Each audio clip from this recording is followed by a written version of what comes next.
karon ding adlaw tagaan ako gona din si Mama Pig Buwaw kay 7 months na siya niya. Gi vitamins naman ni nako siya gi kondisyon na nako. Wala man lang gyapon siya naglandi. So unya kaduha na ni siya na AI. Ako man din siyang pinalit. So 3 weeks na ni siya nako. So karon ako na siyang tagaan og Gonadin. Akong obserbahan gikan sa paghatag nako, pag-inject nako og Gonadin, pila ka adlaw siya maglandi, usa maglandi. So ato man kuno ni siyang uyugon pag-ayo. First time ni nako maghatag og Gonadin sa akong mga anay.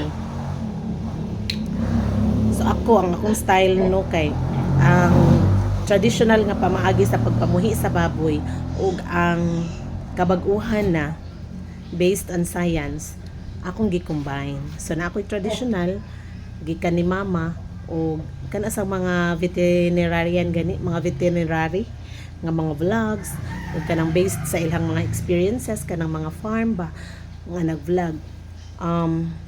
Ako nang ipang-apply. So karon ako na siyang tagaan.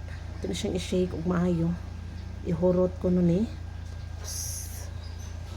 kining tanan usara ni kahatag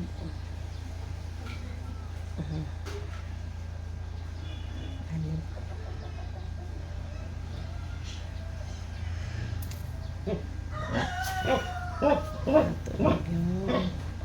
tilokon ako yung tilokon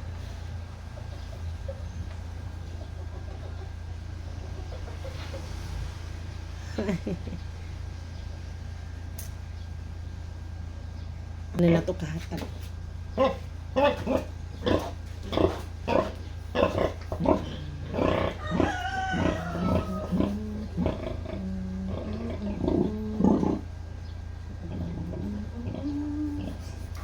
okay, kabuutan very buutan that's all.